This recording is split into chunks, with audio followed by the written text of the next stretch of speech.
Shelly to you this morning. Thank you so much. It was wonderful. Well, hello, everyone. I want to thank you, first of all, for having me here and for my deep learning. And I know many of your deep learning throughout the conference. And because I've seen all the student participation, I have to say I've been to now, I think, 28 countries. I've been to a lot of conferences. This is the most student participation that I've seen. And I think that shows that deep learning is already occurring here. So applause to you all. I'm here, and today is very special for me because this keynote is the last keynote that I get to give with my daughter, okay? And so I'm very excited about that. Unlike Royan, if you heard his keynote yesterday, we will not stop there. But it's very special for me. I'm coming from Texas, much like a very dear colleague that I admire a lot, Franz Davis, who you got to be inspired by on the first day. And we live very close to each other, so you were very fortunate to hear her. But I want to speak about the world that my daughter is going to grow up in, and also about the world that currently our students grow up in. And I want to start, like many of the speakers before me, and give you a very brief history of the technology and the changes that have come about.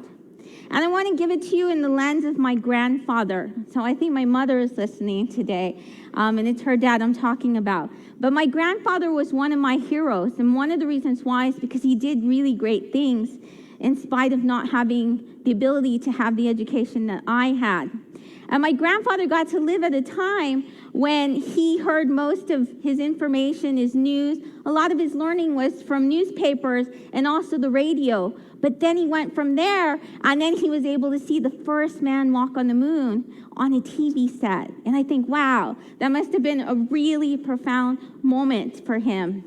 And my mother tells me this story because he had one of the first barbershops, and he had it for 58 years, which is a really significant thing for Latinos.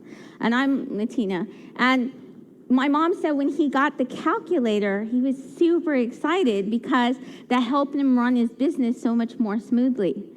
And our students, unfortunately, they don't get to feel this. They don't get to grow up and know what it was like before the internet. They don't know, they don't get that appreciation and that value because we give them devices when they're 2, when they're 1, and when we say, oh, that's so cute, they're taking selfies. And yes, it is cute. But they're given these so freely, very powerful devices where they can connect with the world. They can spread messages around the world. And what we're not doing is sending the message, this is your privilege and this is your responsibility to transform the world. We didn't have this before. And because technology for a long time, devices, even with the internet, that wasn't allowed in schools. There's a generation of students who were never given this message. And it's had profound impacts on our values, on our traditions, on our routines. Right now, raise your device if you have a device with you. Okay? And I think that's wonderful. That's incredible because you're doing great things with it. But not all of our students have had that responsibility passed on. And these are just a few examples of how that's impacted us this far. Now, Hannah yesterday, I'm going to refer to her a lot in her keynote because she basically showed you a lot of things that I was going to talk about today. So you hear a lot me referring to her a lot. But I do want to give you some examples of the way, first, that it's changed our lives and our world. So our students today, they've changed our language. We have now words like tweet, flash mob, hashtag, and even tag. They've changed the meaning of words, and selfie. When you think of those words, it's not only that they're now in the dictionary, but also they have an impact of action. and it's viral action. So how many of you have actually taken a selfie? I've taken plenty of selfies every conference, okay? And so our students, our learners have the ability that not only with changing the language, changing to where we use LOL or we use emoji and emoticons, but they have the ability that with each of those words is very powerful action that comes with it. Okay, wait, let me go back real quick. So including behavior like memes, okay? So I decided a while back that I was going to try and participate in some of these memes. I saw a high school student dancing on a car once, and I thought, what is this student, what is what is he doing? You know, I want to know what it is. And then I started learning about flash mobs and memes, and one of them was the Harlem Shake. So at a conference, we decided to do this. Okay, let me go back real quick. And here we go.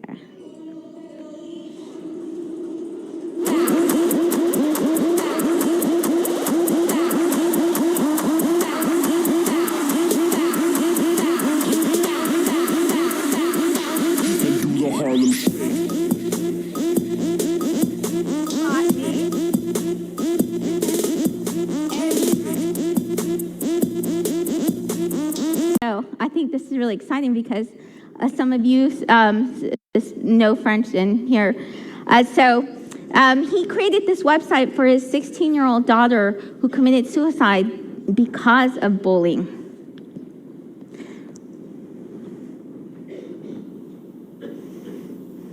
Je suis le papa de Louise.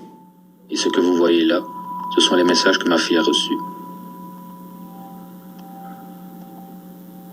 Elle recevait des centaines de messages par jour.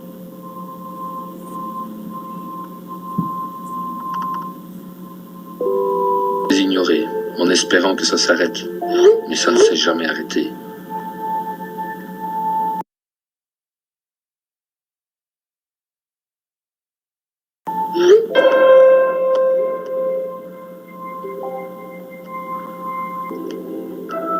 Au bout d'un moment, c'est devenu insupportable.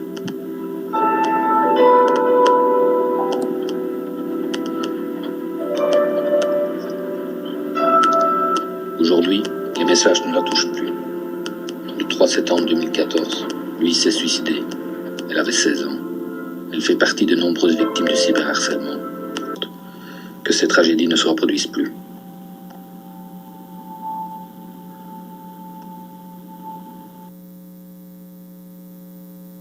Send very powerful messages to our learners. And I want to do something much like Hannah did yesterday in her keynote.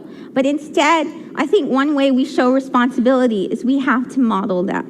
And what I'd like you to do is I would like you to stand if you've ever posted or shared or done something on your digital device that you would have felt ashamed of doing in person. And you notice I'm the one here first standing, and there have been plenty of times that I've done that.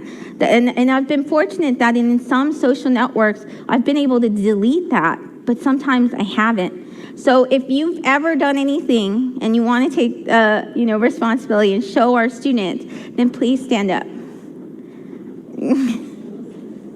Anything that you weren't very proud of on social media. Well, thank you very much. And as our elder told us earlier, even if we're the ones who stand, if there's not many who stand, we still stand. And so our students, it's the same thing. We have to make them stand. We have to help them to own up to what is going on. And even if they get embarrassed, because obviously there are millions who are impacted by this. So there are some people who just don't want to take the responsibility because it's uncomfortable. And that's why I believe in this. I believe that deeper learning with technology or in this world is reminding and teaching our learners how to be a human being. And I think it's going back and bringing back character education into the curriculum. I think it's going and teaching citizenship. And the only way that we can get our students to stop looking at a phone like this and to stop doing this so much, because that's still good. But we have to have some balance, like Royan talked about yesterday in his keynote. We have to learn when to put the devices, but also when to share with each other, or when to have a device and be able to do things together with it and have conversations, because that's all part of being human. And deeper learning is not only showing our students the possibilities of what they can do with technology, and if you go to the playground, you see plenty of possibilities. If you walk down the hallway, you can see tons of great, amazing technology out there, and our kids can code, and you've been able to see in this conference, they can use 3D printers and all these amazing things. But then not only showing them the possibilities, but the potential to uplift other people, to make a profound impact on the world, and also to be able to do the opposite, which is to destroy others, and to get them to make the choices that would make them feel better as a human being. And so that's giving them a responsibility, and then helping them find a purpose. What is their purpose that they're going to chase after with the technology and do something great, even if it's just one project? And so I think part of that comes with us. When I decided to be a teacher, I decided to take on the mission and be part of the solution, just like all of you have been part of the solution to make the world a better place by helping our students become more empowered with technology. And at a conference like this, this message is still great, but many of you are already doing these wonderful, great things. You're empowering your students, and I'll show you some examples of that. But I think asking this question, how to be a great teacher now, we can ask a leader that you'll be very familiar with and get a few opinions of what he thinks. Oops, or maybe not. Oh, okay, well, they didn't show my video, but basically, if you look at the Twitter stream, you'll find the video, and it's Justin Trudeau. And he says that the elements to be a great teacher is actually curiosity and the ability to learn, and also not knowing all the answers. And I think that all of that is part of being a great teacher still. It's not that we need to know how to code, how to do 3D printing, augmented reality, and all of this, but I think just being curious about it, wanting to dive in, wanting to learn from our learners, and also being continuous learners. So it's a lot of the learning theories that we've learned in the past. And these are some of your tech possibilities. My students have gotten to do a lot of these. They've gotten to do audio recordings, they've gotten, and this is just for this semester, they've gotten to create comics, learn with infographics. And it's not using tech for tech. The exciting part about it is with every single project, they post it in an online community. So we have face-to-face class, but they also, all their work they share online. We use Canvas. And the powerful thing about it is that the students get to learn about each other. They get to learn very personal things because my students share very personal things as well. And me, I think it's great because I walk out at the end of the semester and I know certain things about them that they would have never known about them if they hadn't posted online and shared their creations. You know, sometimes as a teacher, my students, even though I talk about technology, my students give me a lot of angst sometimes with technology. They still, have a hard time putting their phones down. They do get off task at times. But the great thing about it is when I do see the great things that they do, it also humanizes it for me. It makes me think, okay, they're taking it seriously, or they really enjoy this, or they're really engaged. So this is an interview one of my students did. He's 21 years old, and the topic is the great question to anyone. And the first question is, who Who has been the most important person in your life? Can you tell me about him or her? Yes, well, my most important person in my life is my young brother. He has Down syndrome, and he is really special for me. That's why I will to help him all my life. Okay, thank you. The second question. What was the happiest moment of your life? Well, when I was playing hockey in Baja California, Mexico, I went MVP in 2014. That's awesome. Okay, the third question says, who has been the biggest influence on your life? What lesson did the person teach you?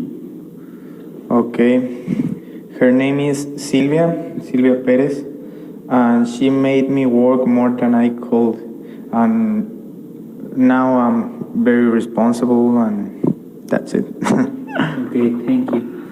And the last one, what are the most important lessons you will be learning in your life? To be honest, to be humble, to be responsible, to be better person. Okay, thank you. That's it. So it's not that it was a profound thing that he did, but what was really great is this is somewhat of my class clown here, and it was great to hear the personal side about him. I think the other students, they all get to hear this about him. They get to know this personal, deeper side about him. And then they all post feedback as well, and it brings them closer.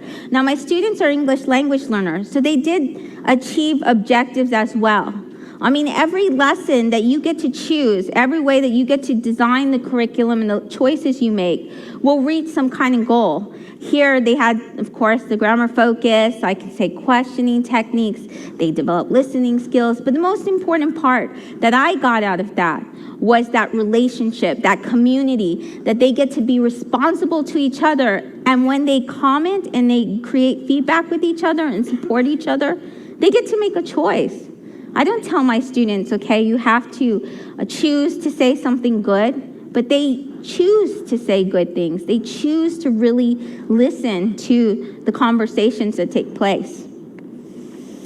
So I think part of deeper learning is giving our students, not only showing them the possibilities, getting them to do lots of things, but showing them the potential and empowering them.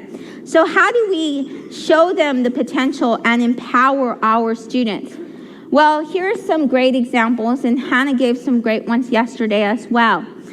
This was taken in Indiana, and they had a 3D printer.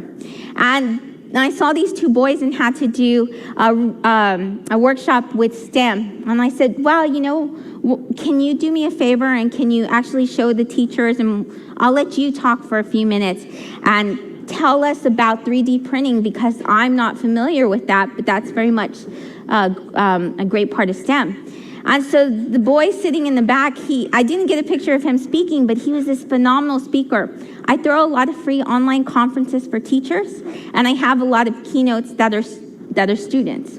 And so I wanted to ask him to be a keynote speaker because he was so great.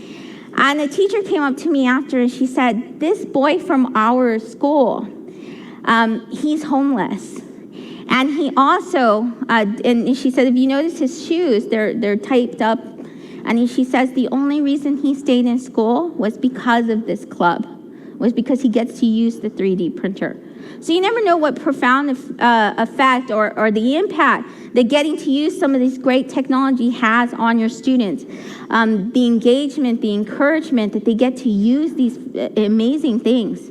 And our students, we can just get them to start solving problems. Like this student who 3D printed his own braces in college because he couldn't afford braces.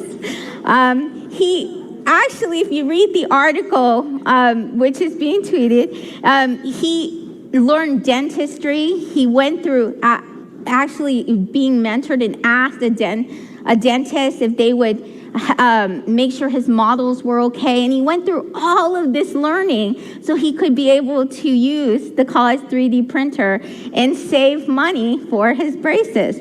I thought that was pretty amazing.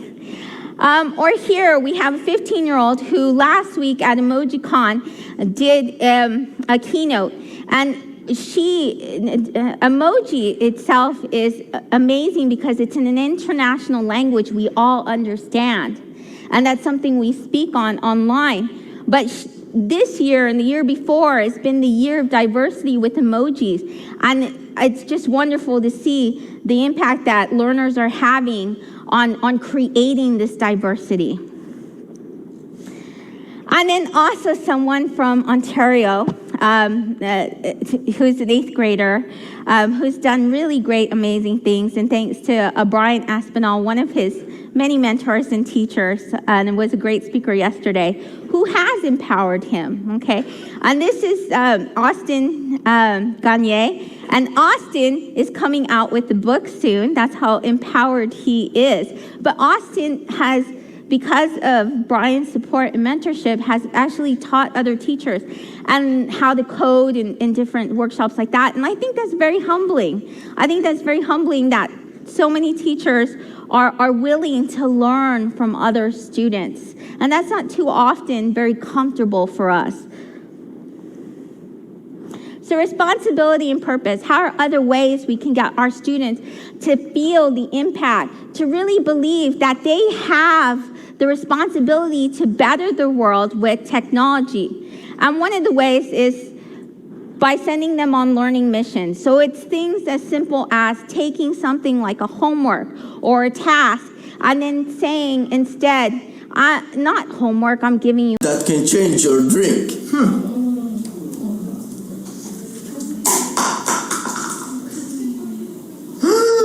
Thank you!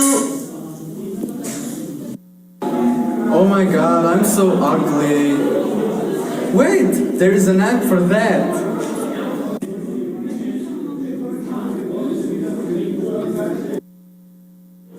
I think it's really great that they get to have fun, because that's a human element as well, having fun with the technology. But they did get to list a lot of problems as well. There was a really great app that they had too, the Jackie Chan app, which was to combat cyberbullying. And so these moments are really great. Now we can have a lot of projects that are fun, that help our students become creative to really think. And taking one of those projects, that's my mission to you, is just take one of those tasks, one of those projects, and get them to go the step beyond, and do something that really impacts their environment, their community around them. And so I met a teacher last week. I was in Ontario at another conference, and she talked about doing basically the same thing, about putting issues that were around them. And then she had them do a mind map. And then she simply asked the question, okay, you've learned all this knowledge about hunger, so what are you going to do about it? What do we do with this knowledge? And so her students actually came up with a plan. Justice class, and we were learning about food insecurity.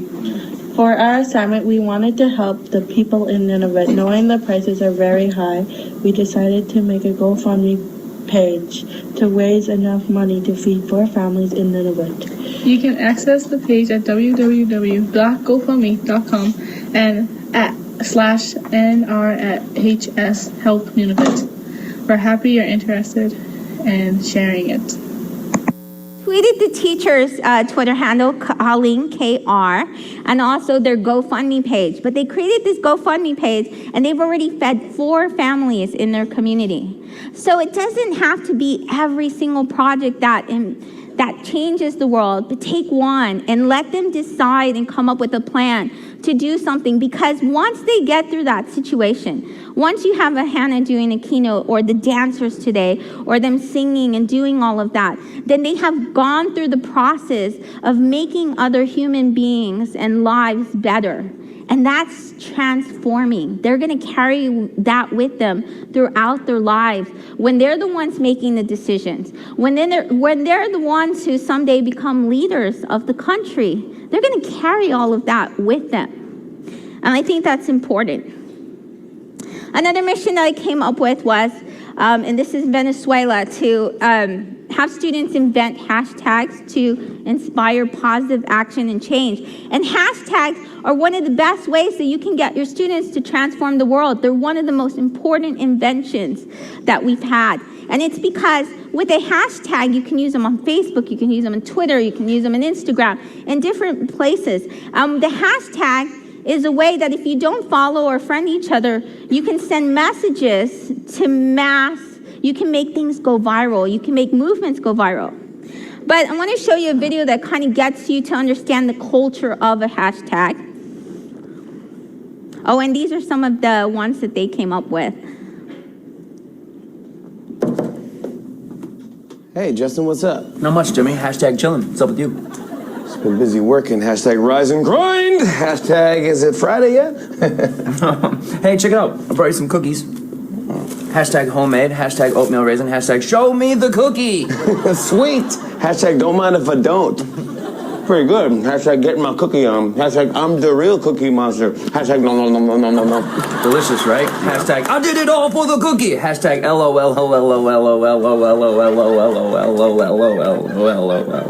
Hashtag classic. By the way, did you catch last week's episode of Duck Dynasty? Hashtag quack quack. Nah, lately I've mostly been watching Netflix. Hashtag orange is the new black. Oh, nice. I've been watching a lot of Barney the Dinosaur. Hashtag purple is the new black. Hashtag I love you, you love me, we're a happy family. Hashtag I'm 38. Hashtag dinosaurs. Hashtag how do they go extinct? Hashtag meteor. Hashtag ice age. Hashtag speaking of ice age, I just watched Ice Age on demand the other day. Hashtag funny. Hashtag Ray Romano. Hashtag Deborah.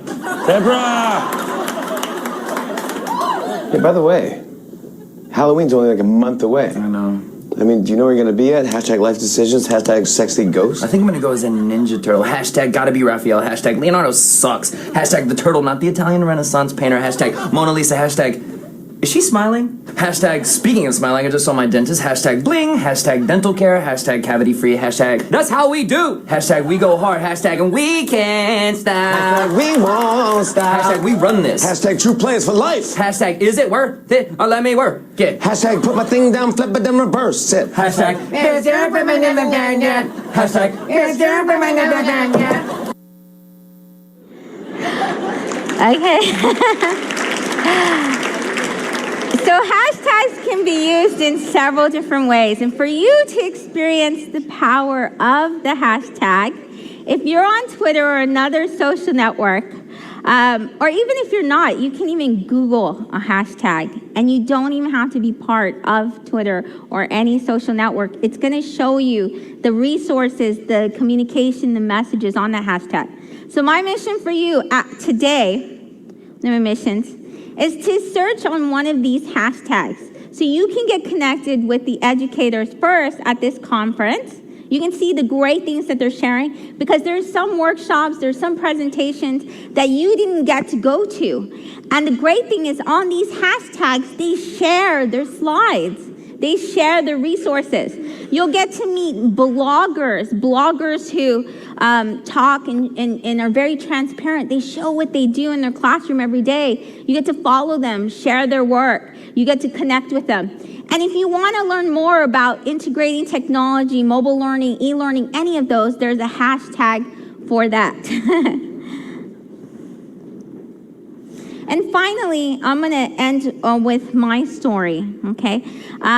Because I was very fortunate, and many of the kids, the examples you see today, and the kids that you've seen on stage, and the many that you hear about, I think those are great, great stories. I think that they are showing that they had deeper learning. They're showing that there was an adult, somebody who supported them and who also passed on the message at some point that said, here's a device, this is, or here's the internet, it's very powerful, and you can do amazing things, you can better your world.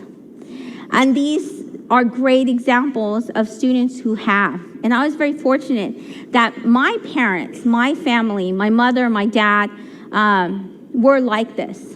So my dad's, his parents didn't get to go, they dropped out of school when they were 11 and 12. And my father had his 5 daughters. He decided every day he told us, you're going to graduate from college.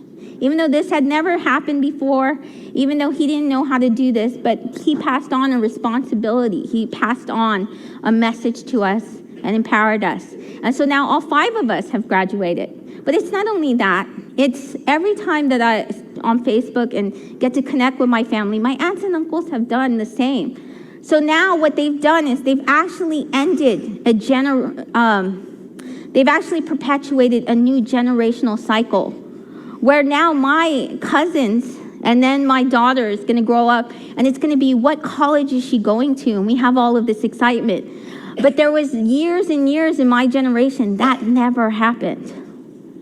And so I think that it's important that as teachers, as educators, we take this very, our mission when we signed up for this. We were given a mission. There was something inside of us that decided, hey, you were meant for being a teacher.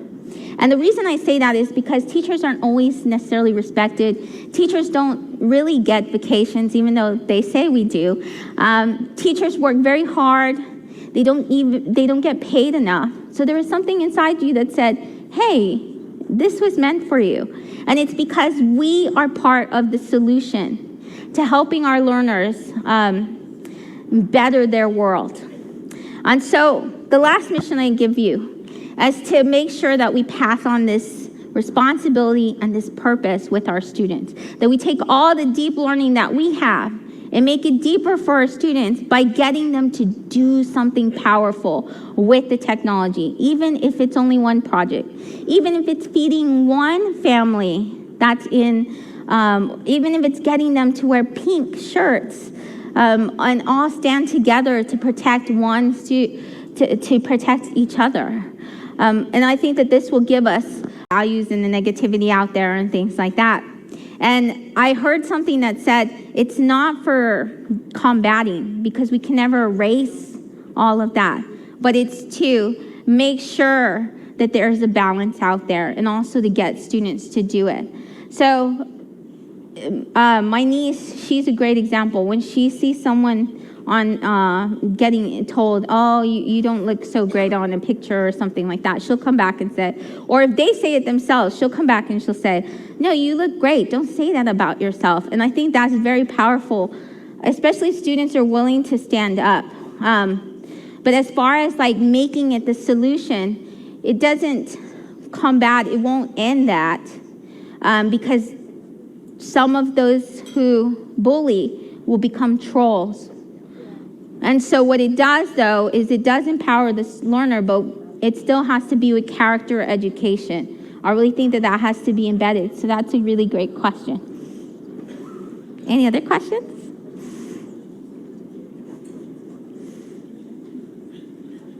Well, thank you very much. You can tweet me. You can tweet me later.